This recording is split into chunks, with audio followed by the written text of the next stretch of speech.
Chapter 57. Georgia Bellamino would never have known if it hadn't been for the cereal box. Georgia was on the phone with a client in New York, an investment banker who had just gotten a Doe appointment. They were talking about the house he was buying for his family, moved to Rockville, Maryland.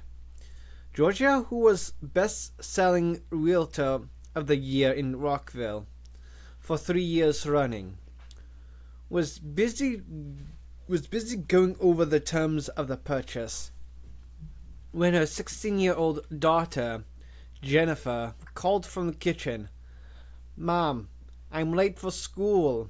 Where's the cereal?" "On the kitchen table." "No, it's not." "Look again."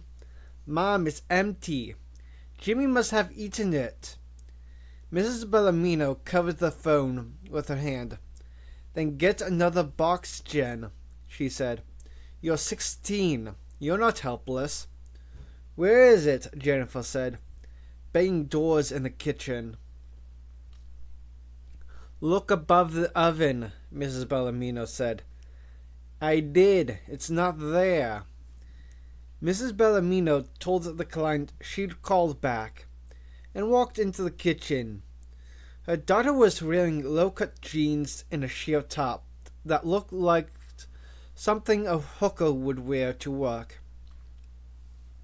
These days, even junior high girls dress that way, she sighed. "Look above the oven, Jen. I told you I did. Look again." "Mom, will you just get it for me? I'm late." Mrs. Bellamino stood firm. Above the oven. Jennifer reached up, opening the doors, searching for the cereal box, which was right there, of course. But Mrs. Bellamino was not looking at the box. She was looking at her daughter's exposed stomach. "Jen, you have those bruises again." Her daughter brought the box down, tugged at her top, covering her belly. "It's nothing." "You had them the other day, too." "Mom, I'm late." She was walking to the table, sitting down. "Jennifer, show me." With an exasperated sigh, her daughter stood and lifted her top, exposing her abdomen.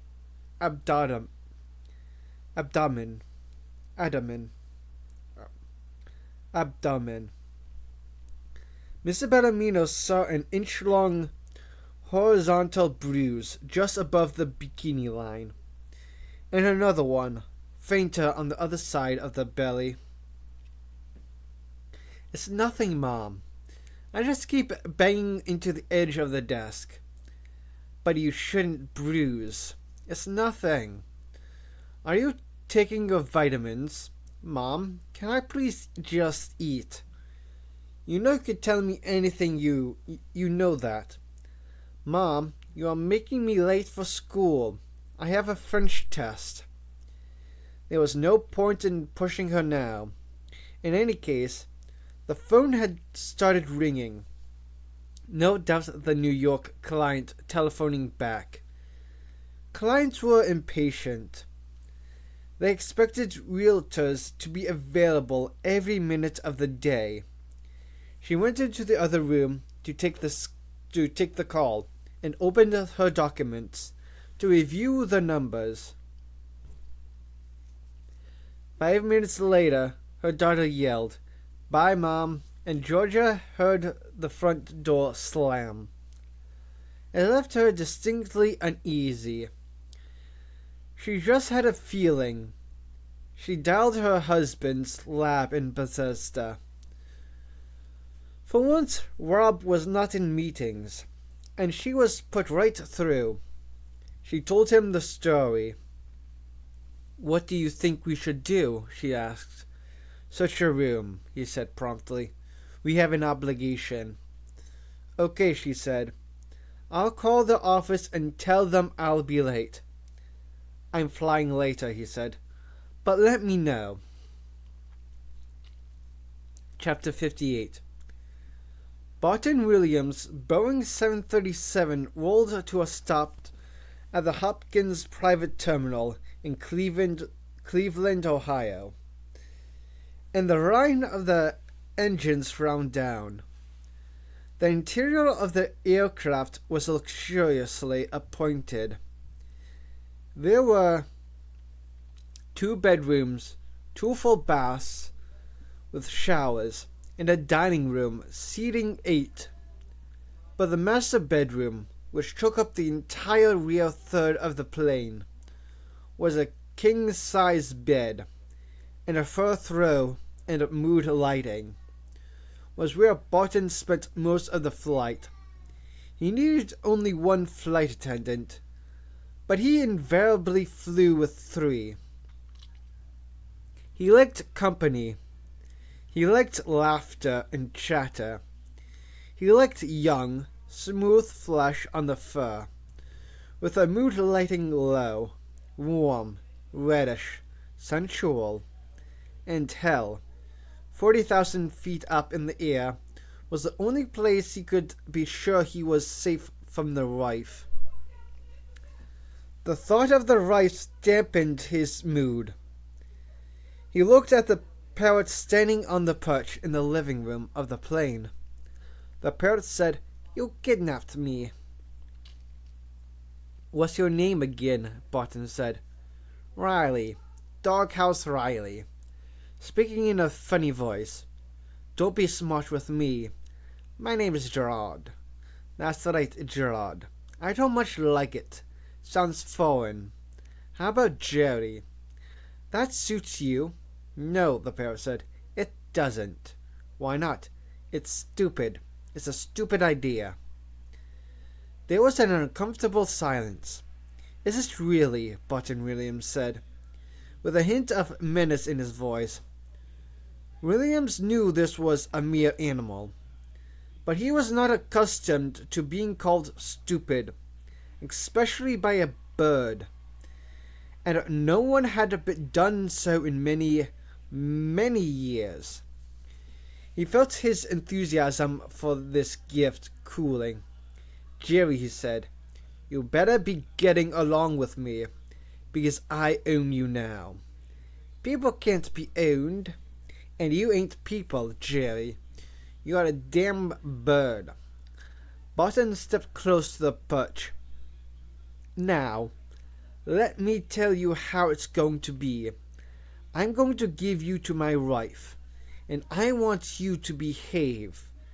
I want you to be amusing. I want you to compliment and flatter her and make her feel good. Is that clear?" "Everyone else does," Gerard said. He was mimicking the voice of the pilot, who heard it from the cockpit and snapped his head around to look back.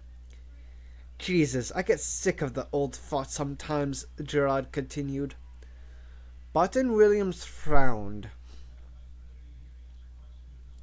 Next he heard a precise imitation of the sound of jet engines in flight, and superimposed on that a girl's voice, one of the flight attendants. "Jenny, are you going to blow him or am I?" "Your turn." Sigh. "Okay. Don't forget to take him his drink." Click of a door opening and closing. Barton Williams began to turn red. The bird continued. "Oh, Barton. Oh, give it to me. Oh, you're so big. Oh, Barton. Yes, baby. Yes, big boy. Oh, I love it. So big, so big. Ah." Barton Williams stared at the bird. "I believe," he said, "that you will not be a welcome addition to my household." "You're the reason our kids are ugly, little darling," Gerard said. "That's enough from you," Barton said, turning away. "Oh, Barton, oh, give it to me. Oh, you're so big, oh." Barton Williams threw the cover over the bird's cage. "Jenny, honey, you've got family in Dayton, don't you?"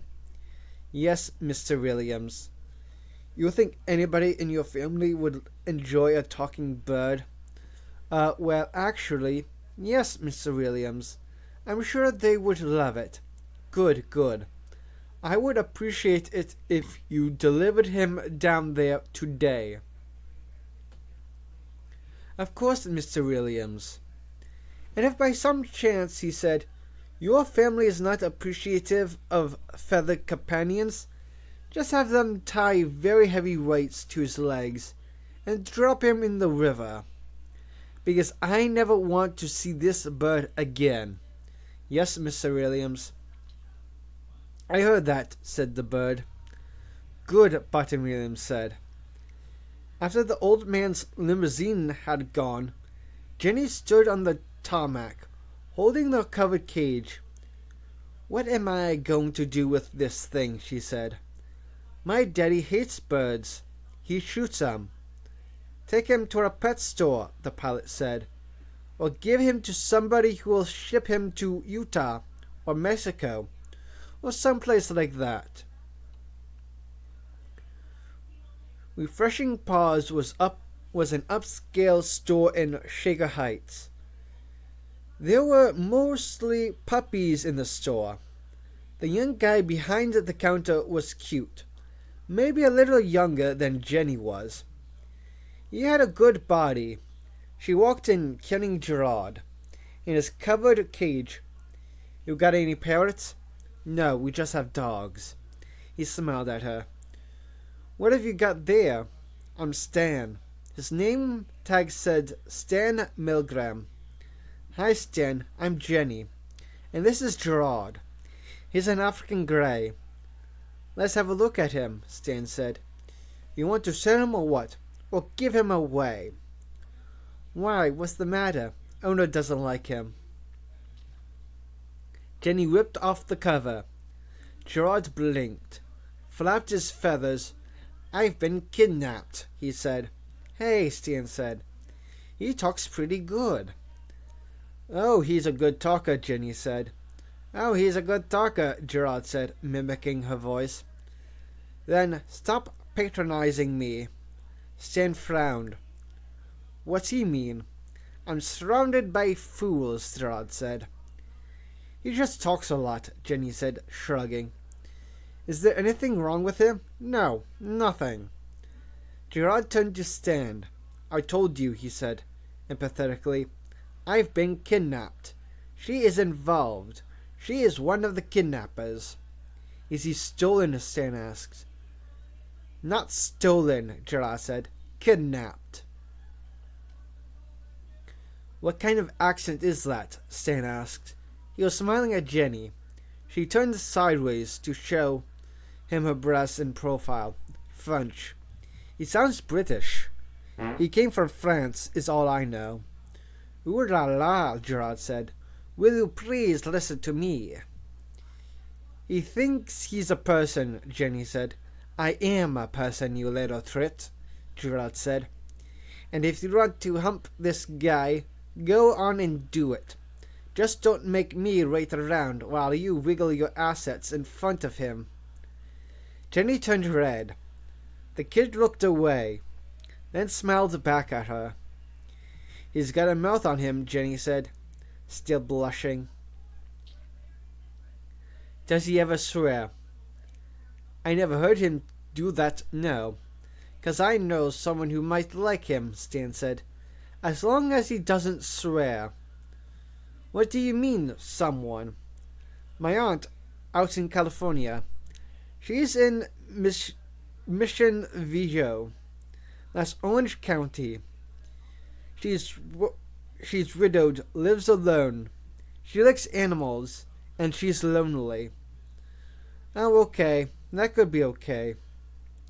You are giving me away, Gerard said, in a horrified tone. This is slavery. I am not something you give away. I have to drive out there, Stan Milgram said, in a couple of days. I could take him with me. I know she'd like him. But, what are you doing later tonight? I could be free, Jenny said. Chapter 59. The warehouse was located near the airport in Medan. It had a skylight, so the lighting in the room was good, and the young orang in the cage appeared healthy enough, bright-eyed and alert. He seemed to have recovered completely from the darts. But Gorevich paced back and forth, intensely frustrated, glancing at his watch. On the table nearby, his video camera lay on its side. The case cracked, muddy water draining out of it. Gorevich would have taken it apart to dry it, but he lacked the tools. He lacked. Off to one side, Zanga, the network representative, said, "What are you going to do now?" "We are waiting for another bloody camera," Gorevich said. He turned to the DHL rep, a young Malayan man in a bright yellow uniform. "How much longer now?" "They said within the hour, sir." Gorevich snorted. "They said that 2 hours ago." "Yes, sir. But the plane has left Bekasi and is on its way to us." Bekasi was on the north coast of Java, 800 miles away. "And the camera is on the plane?" "I believe so, yes."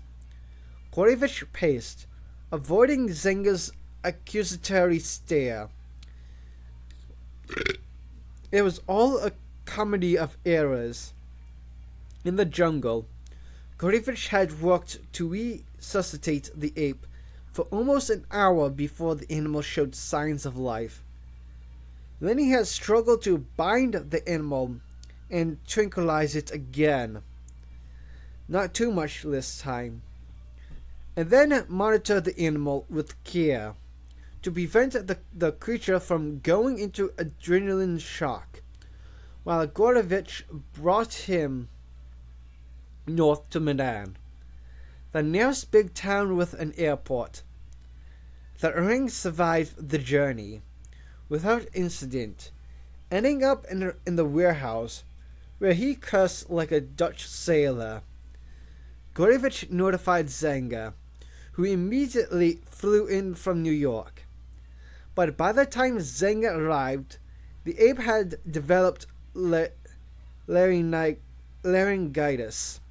and no longer spoke, except for a raspy whisper. "What the hell good is that?" Zanga said.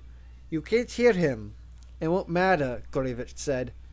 "We'll tape him and then dub in his voice later. You'll no lip sync him." "You'll dub in his voice?" "Nobody will know." "Are you out of your mind? Everybody will know. Every lab in the world will go over this video with sophisticated equipment. They'll spot a dub in 5 minutes. "All right," Gorevich said. "Then we'll wait until he gets better."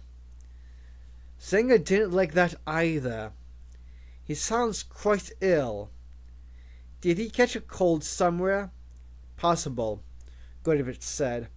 In fact, he was almost certain the ape had caught his own cold during the mouth-to-mouth resuscitation.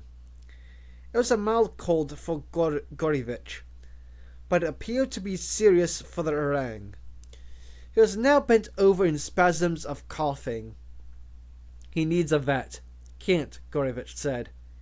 "He's a protected animal, and we stole him, remember." "You stole him," Zanga said, "and if you're not careful, you'll kill him as well." "He's young, he'll recover." And indeed, the following day, the ape was talking again, but coughing spasmodically and spitting up ugly yellow-green gobs. Gorevich decided he'd better film the animal now. So he went to get his equipment from the car, stumbled, and dropped the camera in a muddy ditch, cracked the case open, All this not 10 feet from the warehouse door. And of course, in the entire city of Medan, they did not seem to be able to lay their hands on a decent video camera. So they had to fly one in from Java. They were waiting for the camera now, while the ape swore and hacked and coughed and spat at them from inside his cage. Zengler stood just out of range, shaking his head. Christ, what a cock-up. And once again, Gorevich turned to the Malay kid and said, "How much longer?" The kid just shook his head and shrugged. And inside the cage, the ring coughed and swore. Chapter 60. Georgia Bellarmino opened the door to her daughter's bedroom and began a swift examination. The room was a mess, of course. Crumbs in the creases of the rumpled bed covers, scratched CDs on the floor, knocked over Coke cans beneath the bed, along with a dirty hairbrush, a curling iron, and an empty tube of self-tanner. Georgia pulled open the drawers of the bedside table, revealed a clutter of chewing gum wrappers, balled up underwear, breath mints, mascara, photos from last year's prom, matches, a calculator, dirty socks, old issues of Teen Vogue and People, and a pack of cigarettes, which didn't make her happy. Then to the dresser drawers, rifling through them quickly, feeling all the way to the back. Then the closet, which took her quite a while. A jumble of shoes and sneakers at the bottom, the cabinet under the bathroom sink, and even the dirty clothes hamper. She found nothing to explain the bruises. Of course, she thought, there was hardly any purpose to putting a hamper in the room, since Jennifer just dropped her clothes all over the bathroom floor. Georgia Bellarmino bent over and picked them up, not really thinking about it. That was when she noticed the streaks on the tile floor of the bathroom. Rubber streaks. Faint. And parallel. She knew what had caused those streaks. A stepladder. Looking up at the ceiling, she saw a panel that provided an entrance to the attic. There were smudged fingerprints on that panel. Georgia went to get a stepladder. She pushed the panel aside, and needles and syringes tumbled out, clattering onto the floor. Dear God, she thought. She reached up into the attic space, feeling around her. Her hand touched a stack of cardboard tubes, like toothpaste. She brought them out. They all bore medical labels. Lupron Gunal F. Fulastin. Fertility drugs. What was her daughter doing? She decided not to call her husband. He would get too upset. Instead, she took out her cell phone and dialed the school. Chapter 61. In the Chicago offices of Dr. Martin Bennett, the intercom was buzzing, but Dr. Bennett paid no attention. The biopsy report was worse than he had expected. Much worse. He ran his fingers along the edge of the paper, wondering how he would tell his patient. Martin Bennett was 55. He had been a practicing internist for nearly a third of a century, and had delivered bad news to many patients in his day. But it never got easier, especially if they were young, with young children. He glanced at the pictures of his sons on his desk. They were both in college now. Tad was a senior at Stanford. Bill was at Columbia. And Bill was pre-med. A knock on the door, and his nurse, Beverly, stuck her head in. "I'm sorry, Dr. Bennett, but you weren't answering the intercom, and I thought it was important." "I know, I was just trying to think how to put it." He stood up behind the desk. "I'll see Andrea now." Beverly shook her head. "Andrea hasn't arrived," she said. "I'm talking about the other woman." "What other woman?" Beverly slipped into the office and closed the door behind her. She lowered her voice. "Your daughter," she said. "What are you talking about? I don't have a daughter." "Well, there's a young woman in the waiting room who says she's your daughter." "That's impossible," Bennett said. "Who is she?" Beverly glanced at a note card. "Her name is Murphy. She lives in Seattle. Her mother works at the university. She's about 28, and she has a toddler with her. Maybe a year and a half, little girl." Murphy, Seattle. Bennett was thinking back. 28, you say? No, impossible.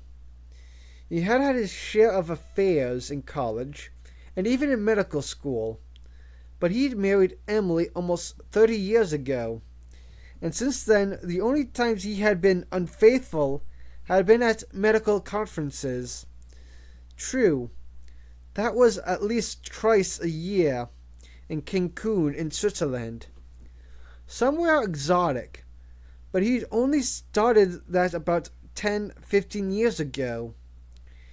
He just didn't think it was possible he'd have a child that old. Beverly said, "I guess you never know for sure. Will you see her?" "No." "I'll tell her," Beverly said. She dropped her voice to whisper, "But we don't want her making a scene in front of the patients. She seems like she might be a little, unstable.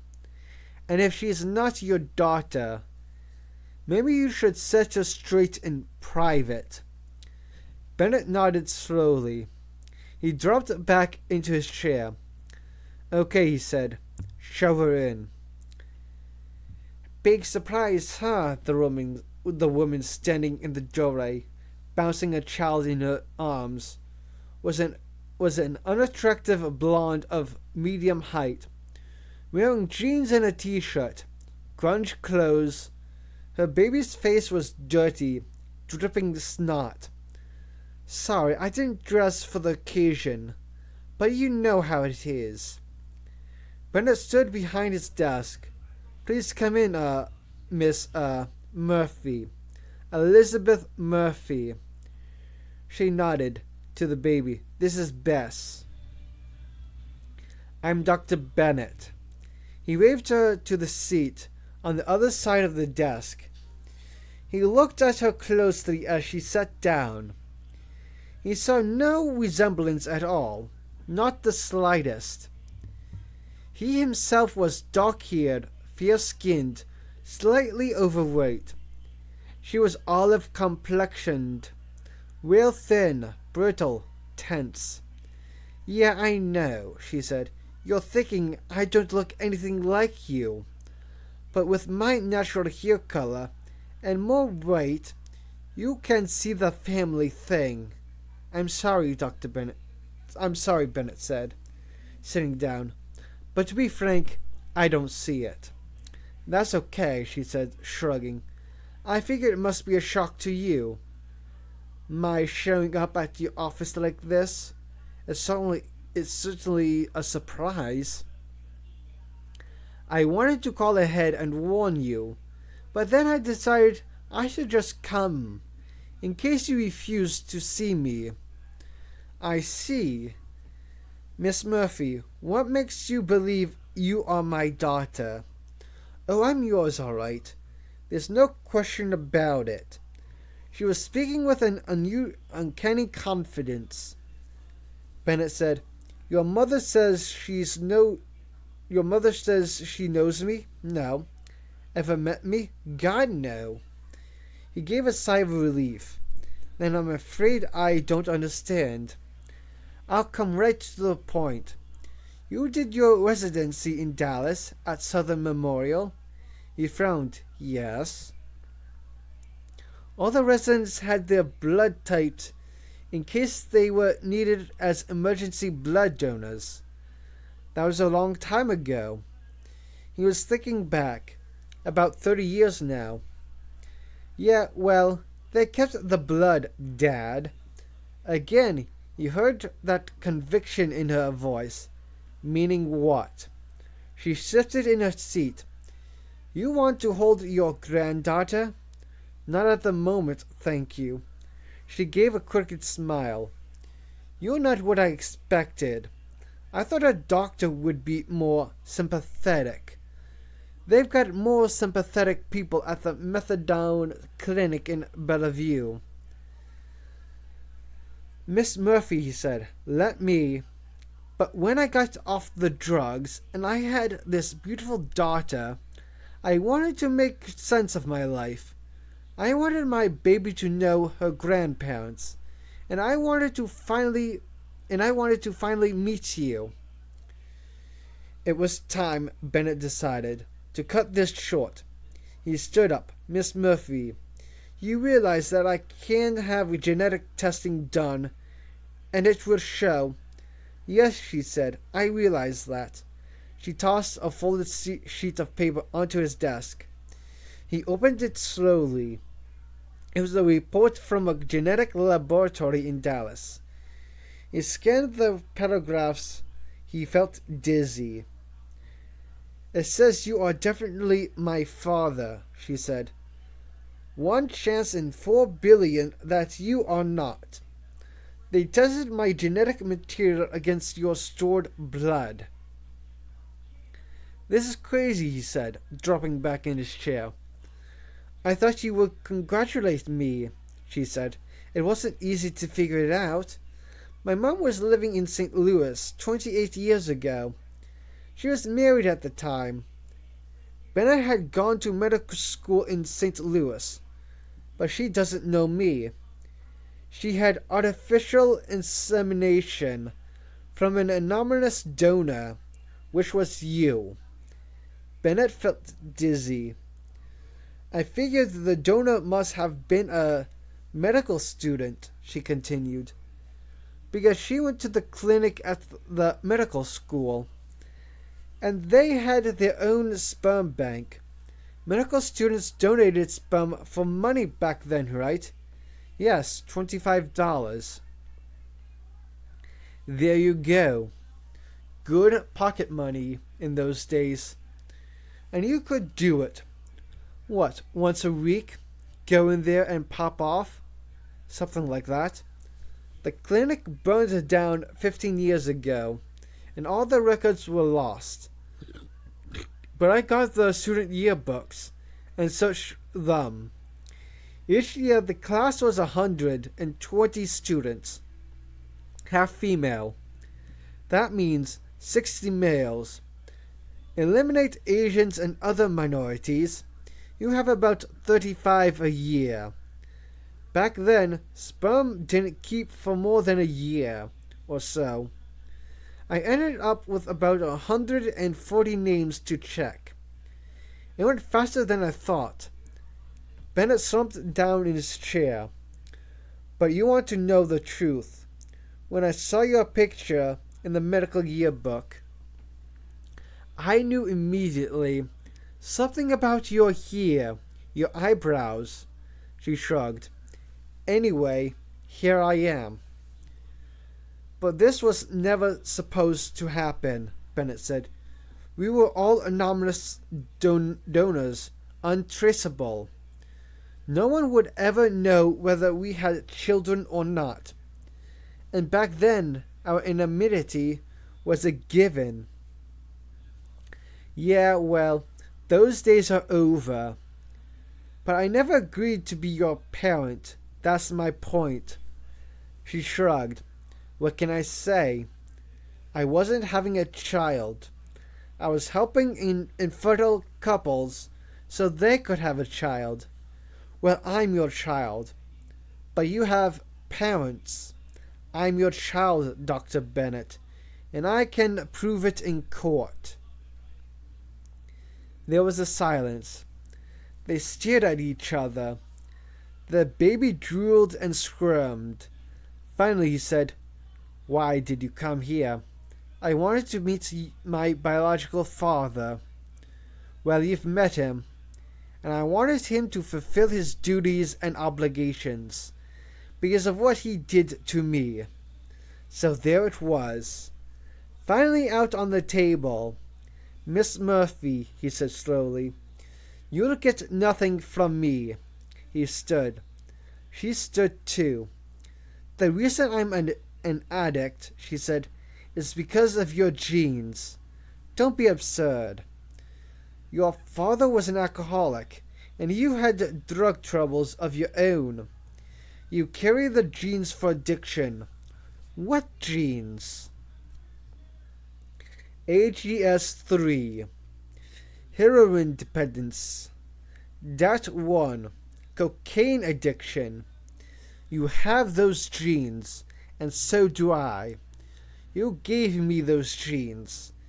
You never should have donated defective sperm in the first place. What are you talking about? He said, suddenly agitated. This woman was clearly following a memorized script. He felt danger.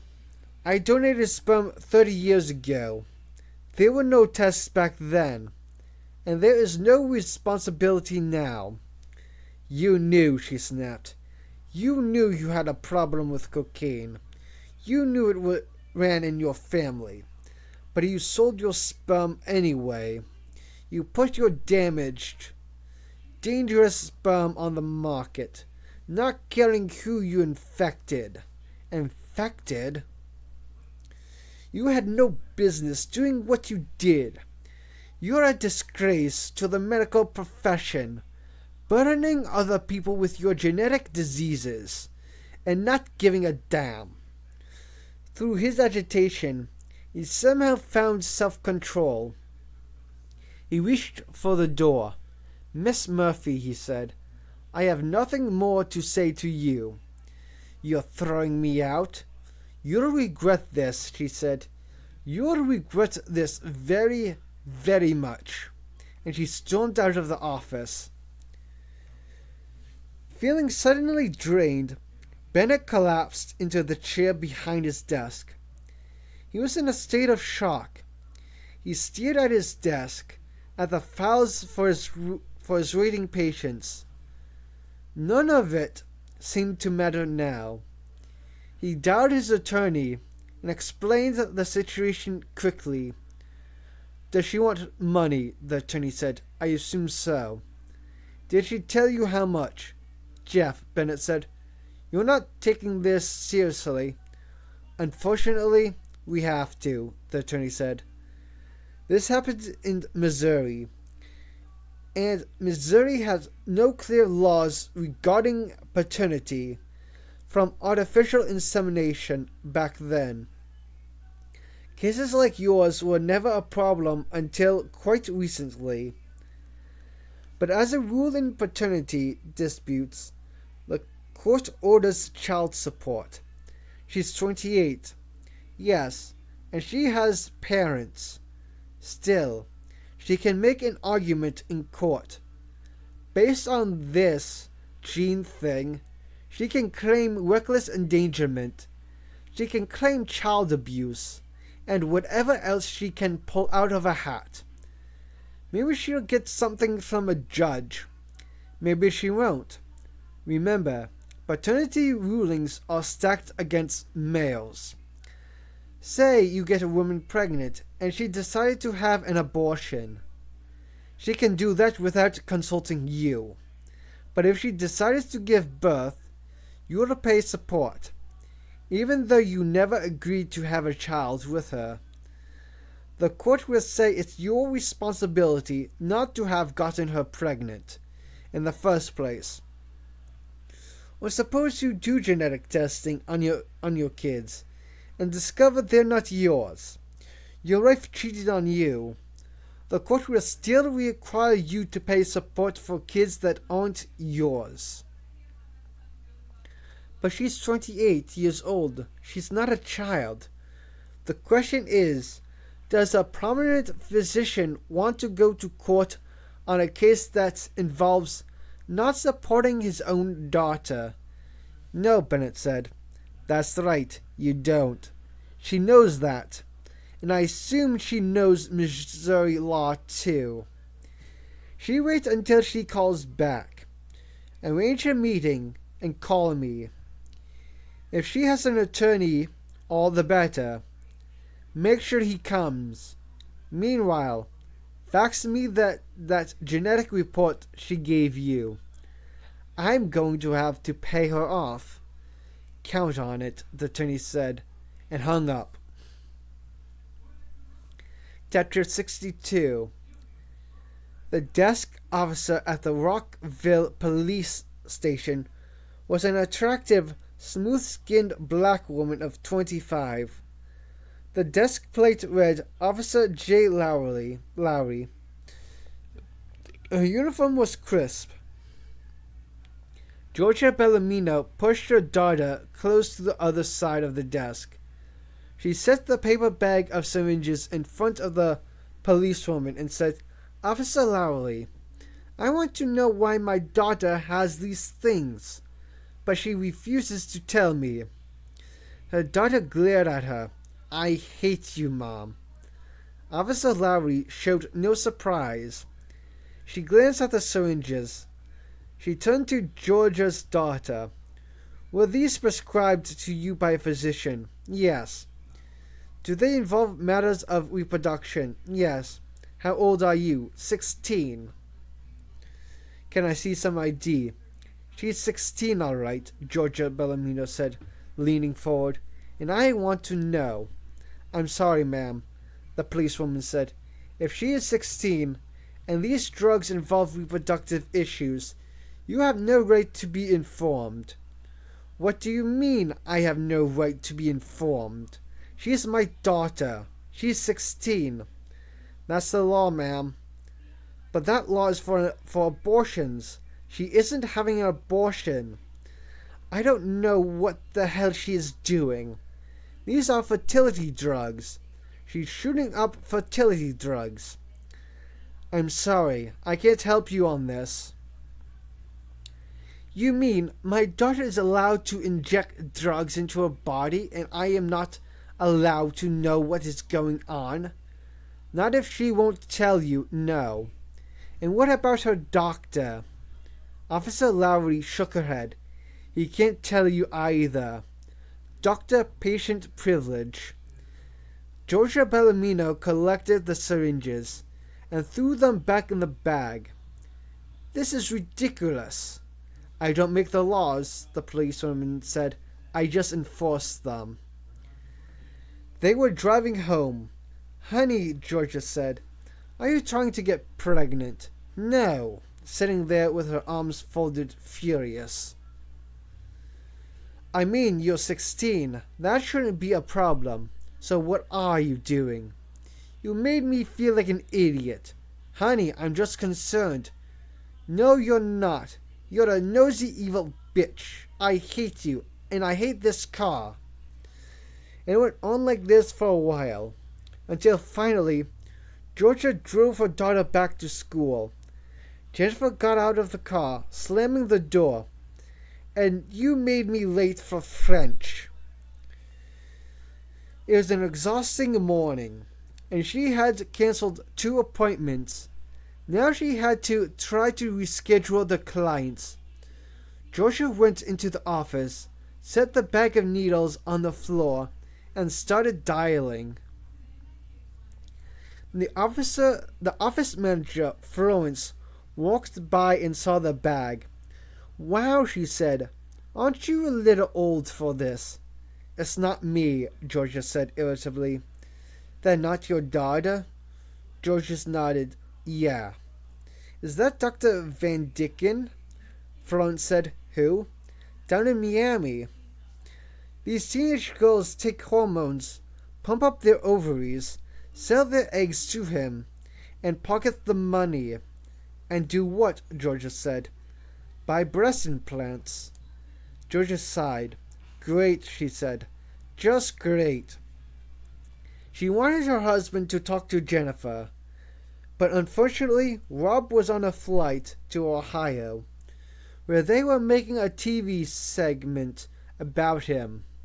That discussion, which was sure to be fiery, would have to wait. Chapter 63. Riding the underground tram from the Senate office building to the Senate dining room, Senator Robert Wilson, D. Vermont, turned to Senator Elizabeth Spencer, D. Maryland, and said, "I think we ought to be more proactive on this genetic thing. For example, we should consider a law that would prevent young women from selling their eggs for profit." "Young girls are already doing that, Bob," Spencer said. "They sell their eggs now." "Why, to pay for college?" "Maybe a few. Mostly they do it to buy a new car for their boyfriend, or plastic surgery for themselves." Senator Wilson looked puzzled. "How long has that been going on?" he said. "A couple of years now," she said. "Maybe in California." "Everywhere, Bob. A teenager in New Hampshire did it to make bail for a boyfriend. And this doesn't trouble you?" "I don't like it," Elizabeth Spencer said. "I think it's ill-advised. I think medically the procedure has dangers. I think these girls may be risking their reproductive futures. But what would be the basis for banning it? Their bodies? Their eggs?" Spencer shrugged. "Anyway, the boat sailed, Bob, quite a while ago." Chapter 64. Not again. Alice Levine found his mother on the second floor of the Polo Ralph Lauren store on Madison and 72nd. She was standing in front of the mirror, wearing a cream-colored linen suit with a green scarf. She was turning this way and that. "Hello, dear," she said when she saw him. "Are you going to make another scene?" "Mom," he said, "what are you doing?" "Buying a few things for summer, dear." "We talked about that," Alice said. "Just a few things," his mother said. "For summer. Do you like the cuffs on these pants?"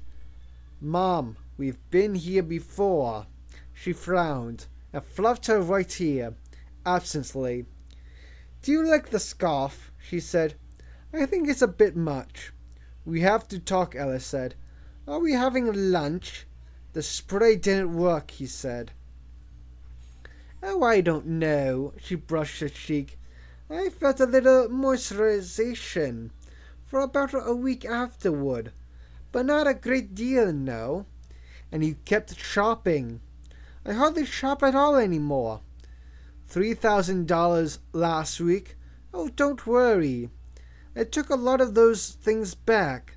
She tugged at the scarf.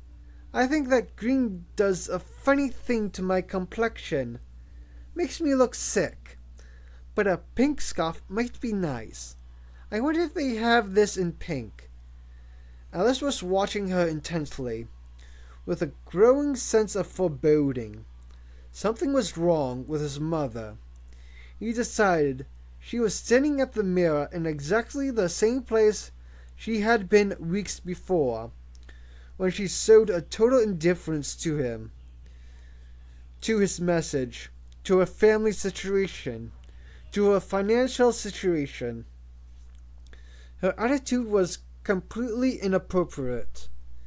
As an accountant, Alice had a horror of people who were inappropriate about money. Money was real. It was tangible. It was hard facts and spreadsheet figures.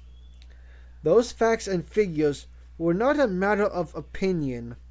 It didn't depend on how you looked at it. His mother was not recognizing the cold reality of a financial situation. He watched her smile, asking the salesgirl if the scarf came in pink. No, the salesgirl said.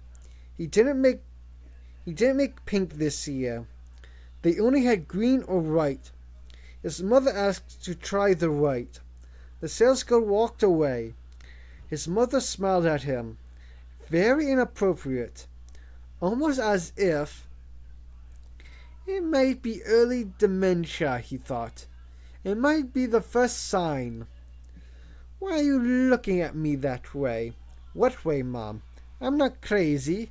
You're not putting me in a home. Why would you even say that? I know you boys want the money.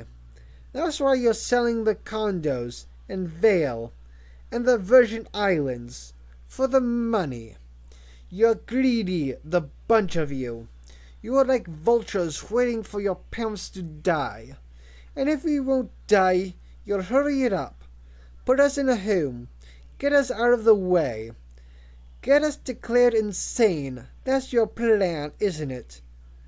The salesgirl came back with a white scarf. His mother draped it around her neck, flung it over her shoulder with a flamboyant gesture. Well, Mr. Smarty Pants, you're not putting me in any home. You get that through your head right now. She turned to the salesgirl. I'll take it, she said, still smiling. The brothers met that evening. Jeff, who was handsome and had connections in every restaurant in town, got them a table near the waterfall at Sushi Hana.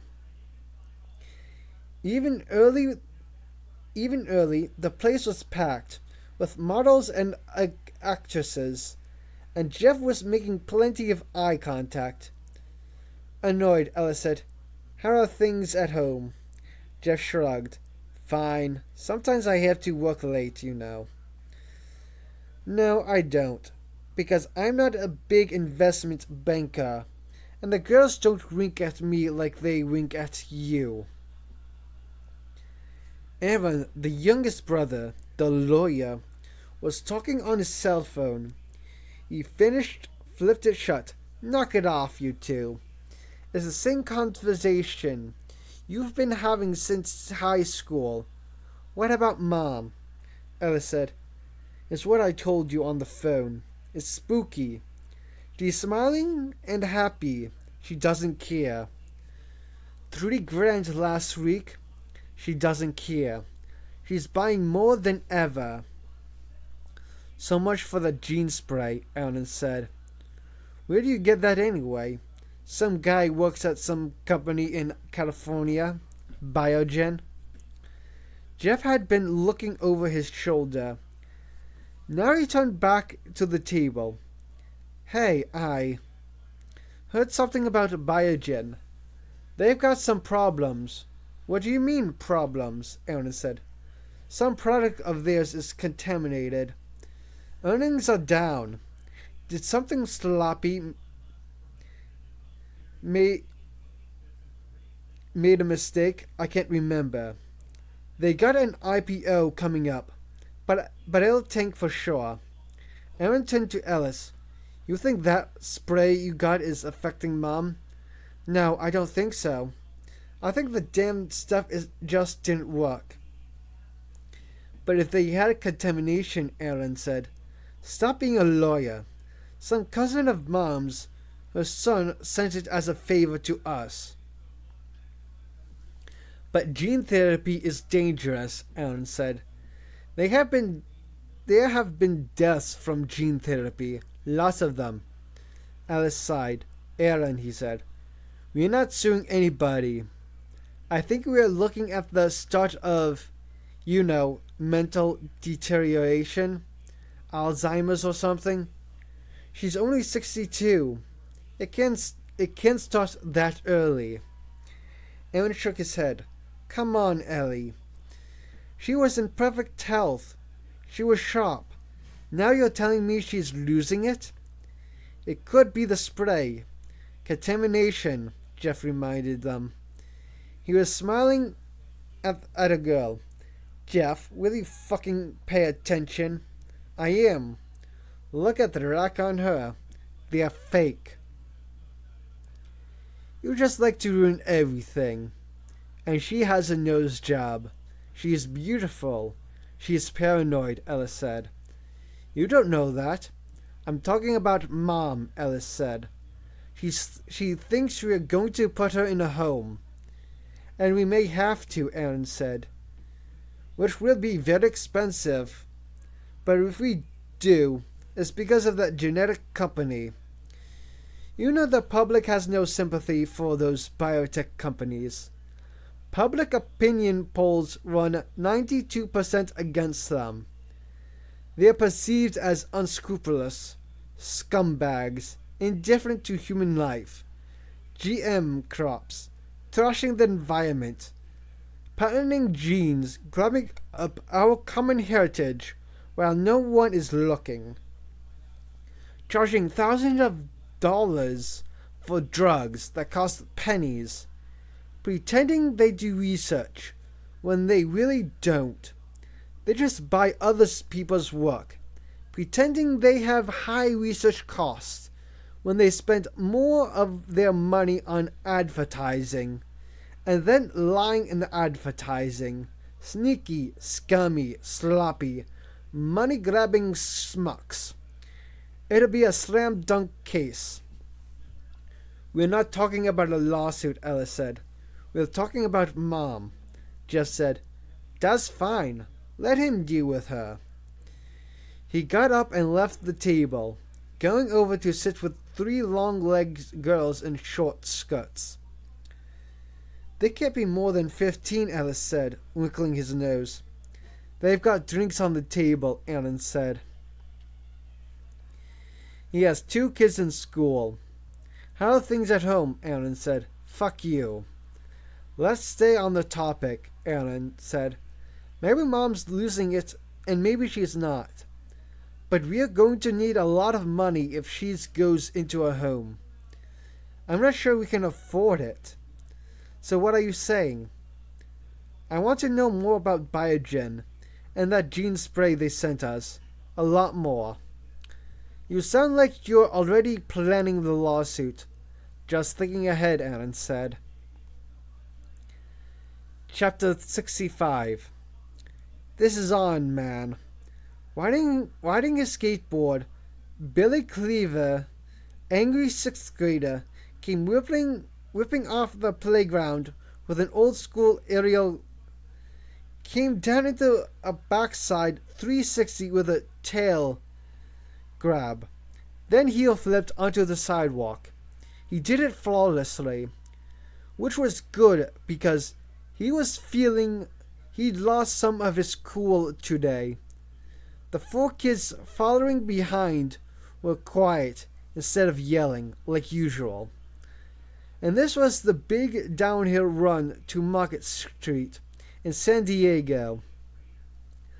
But they were quiet, like they had lost confidence in him.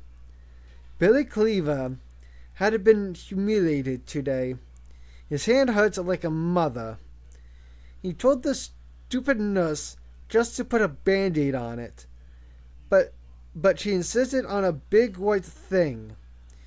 He ripped it off the minute the school was out, but still looked like crap.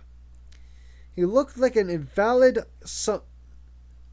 something sick, humiliated. At age 11, Billy Cleaver was 5'9" and 120 pounds. Solid muscle for a kid his age. and a good foot taller than anybody else in the school. He was bigger than most of the teachers, even. Nobody messed with him. That little skin shit Jamie, that Nimrod doof with buck teeth, you should have stayed out of Billy's way. Marky Lester, the pester, was throwing him a football, and when he went back to receive it, he tripped over Bucky Beaver and fell, taking Bucky with him. Billy was pissed and embarrassed, sprawling like that in front of everybody, with Sarah Hardy and the others giggling. The kid was still lying on the ground, so Billy gave him a couple of kicks with his vans. Nothing really, just a warning. And when the kid got up, he smacked him a little, no biggie. And the next thing he knows, he's got Monkey Boy jumping on his back, yanking his hair and growling in his ear like a fucking ape. And Billy reached back and grabbed for him, and Monkey Boy took a bite like, whoa, pissing pain, seeing stars. Of course the monitor, Mr. Snotty Nose Strip, does nothing, whining, break it up, boys, break it up, boys. They put Monkey Boy in detention and called his mother to come and pick him up, but his mother obviously didn't take him home, which was too bad for him, because there they were now, walking along at the bottom of the hill, starting to cross the baseball field, Jamie and Monkey Boy, and this is on. Billy hits them side on, moving fast, and the two go flying like bowling pins right next to the dugout by the side of the field. Jamie skids on his chin on the dirt, raising a cloud of brown dust, and Monkey Boy bangs into the chain link backstop behind home plate. Off to one side, Billy's buddies are yelling, "Blood! We want blood!" The little kid, Jamie, is moaning in the dust, so Billy goes right for Monkey Boy. He charges him with his deck, trucks out, swinging the skateboard hard, and catches the little black fucker back of the ear, thinking that'll teach him a lesson.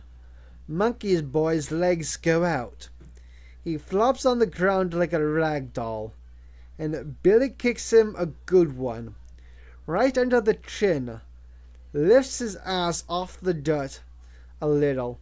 That one does, but Billy doesn't want to get that monkey blood on his vans, so he comes back swinging the deck again, figuring to rack the monkey square in the face, maybe break his nose and jaw, make him even uglier than he is. But Monkey Boy springs to one side. The deck clangs the fence. Kerring, kerring, kerring. And Monkey Boy sinks his teeth into Billy's wrist and bites fucking hard. Billy screams and drops his deck, and Monkey Boy hangs on. Billy is feeling his hand get numb. There's blood pouring down from the arm, down Monkey Boy's chin, and he's snarling like a dog, and his eyes are popping out, staring at Billy, and it's like his hair is raised or something, and Billy thinks in an instant of pure panic, shit, this black fuck's gonna eat me. But then his skate neck buddies run up, all swinging their boards at the monkey. 4 boards rocking him downside the head, while Billy is yelling and the monkey is growling. It takes forever until Monkey Boy drops the hand, springs at Mocky Lester, and hits him full in the chest. And the pester goes down, and the others all chase after them as they whirl in the dust, while Billy nurses his bleeding arm. A few seconds later, when the pain is bearable and Billy looks up, he sees the monkey has scrambled up the chain link backstop and is maybe 15 feet in the air above them, staring down at them, while his buds all stand below and yell and shake their head and necks at him. But nothing is happening. Billy staggers to his feet and says, "You look like a bunch of monkeys. We want him to come down." "Well, he won't," Billy said. "He's not stupid. He knows we'll kick the shit out of him if he comes down. At least I will." "So how we get him down?" Billy's feeling mean now. Blind mean.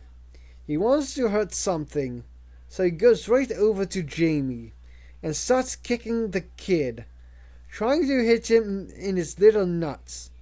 But the kid is rolling and yelling for help. Fucking baby, that he is. Some of the buds don't like it. "Hey, leave him alone. Hey, he's a little kid." But Billy is thinking, fuck it. I want that monkey down here. And this will do it, Nimrod kid, rolling in dust. Kick and kick the kid, yelling for help. And suddenly, the buddies are screaming, "Ah, shit, shit, shit, shit." And they're running away, and then something hot and soft smacks Billy on the back of the neck.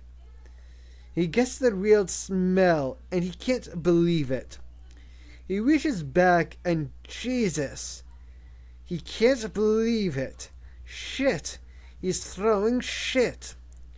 The monkey's boy's up there with his pants down, heaving crap down at them, and never missing.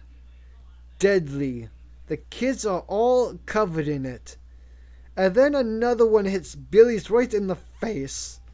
His mouth is half open. Ugh, he spits and spits. Wipes his face and spits again, trying to get that taste out of his mouth. Monkey shit, fuck, shit. Billy raises his fist. "You fucking animal." And gets another one right on the forehead. Splat. He grabs his deck and runs away. Joins his buds. They're spitting too. It's disgusting. It sticks to the clothes, faces, shit. They all look to Billy. It's on their faces. Look what you got us into. It's the moment to step up. And Billy knows how. "Guy's an animal," Billy said. "Only one thing to do with animals. My dad's got a gun. I know where it is." "Big talk," Mocky says. "You're full of shit," Hurley says. "Yeah, wait and see. Monkey boys won't make school tomorrow. Wait and see." Billy trudges home, carrying his board, and the others drag on after him.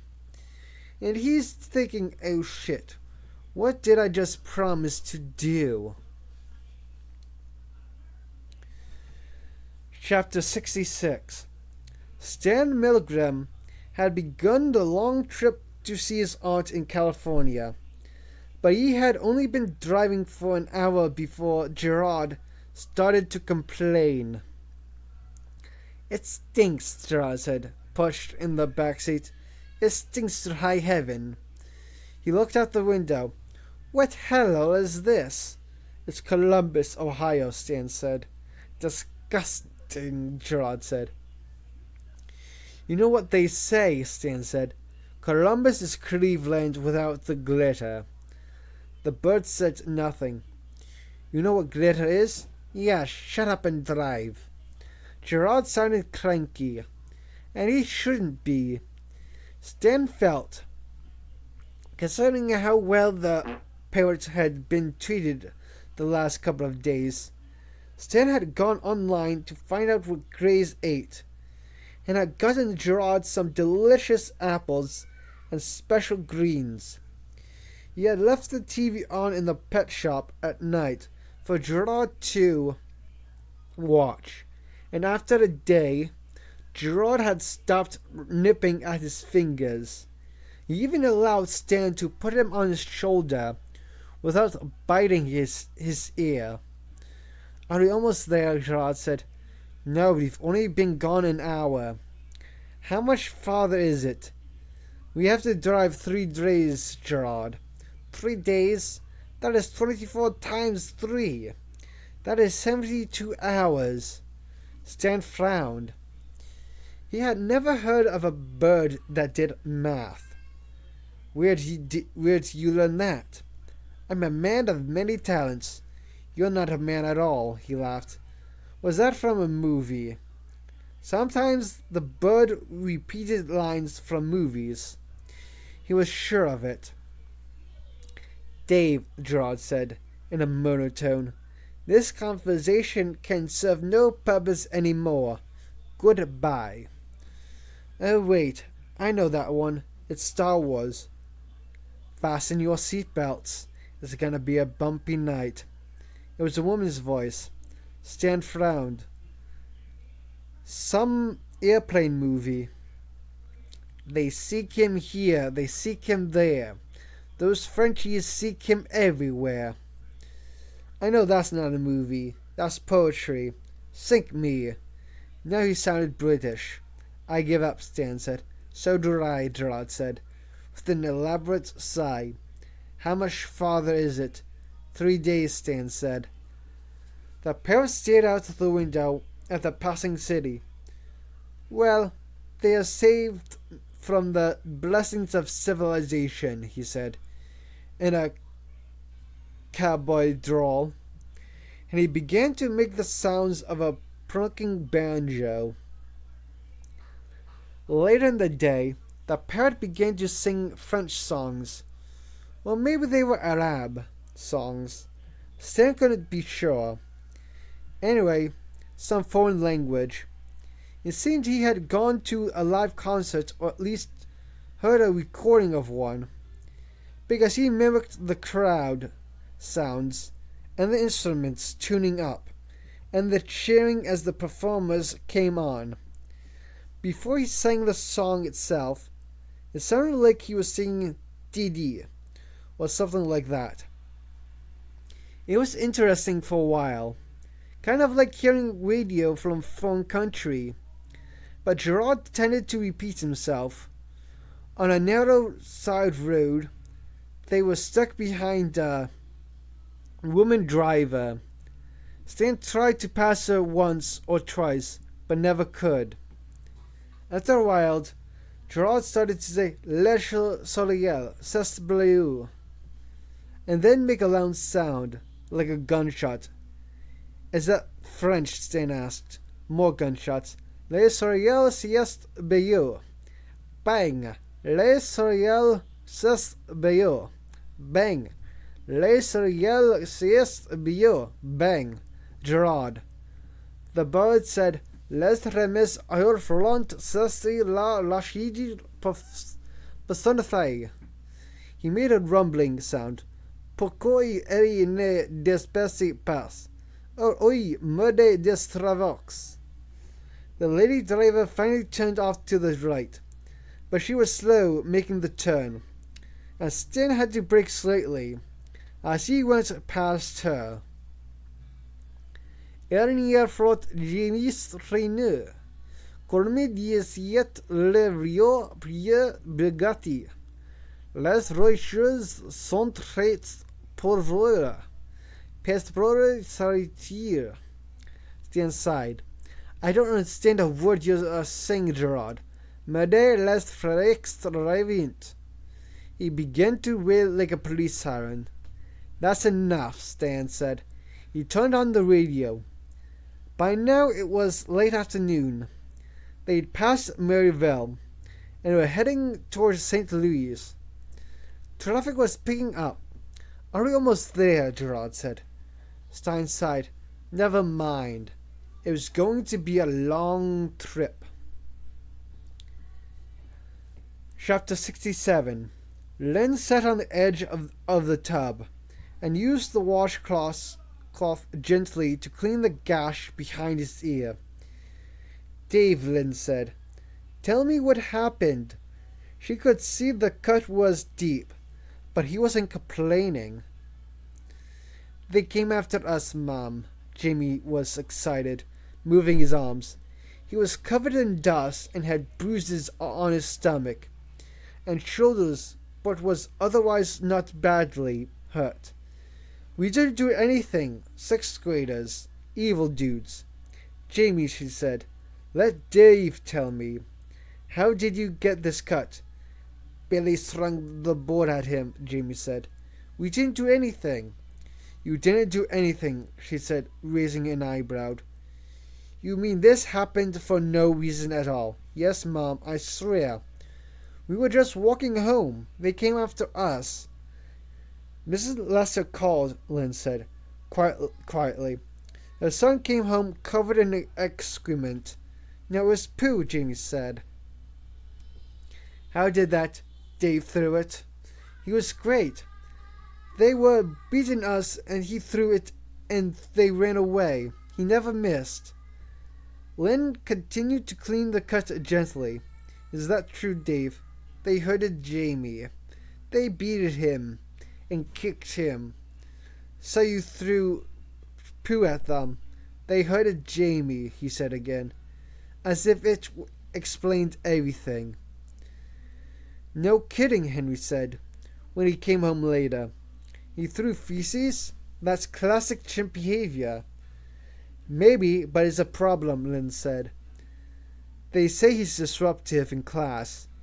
He's getting into scrapes on the playground. He's bitten other children. Now he's thrown feces. She shook her head. I don't know how to be a parent to a chimpanzee, half chimp, even quarter chimp, Henry. I can't make him understand that he can't behave this way. But they pick on him, right? Henry said. And these older kids, they were 6th graders, skateboarders. Those kids are in and out of reform school. And what are 6th graders doing bothering with 2nd graders anyway? Jamie says the kids make fun of Dave. They call him Monkey Boy. You think Dave picked this fight? I don't know. He's aggressive. This happened at the playground. I bet there's a security camera there. Henry, she said, you're not understanding what I am trying to tell you. Yes, I am. You believe Dave started this, and I have the feeling some bullying dumbass kid. That was when they heard the gunshots in the backyard.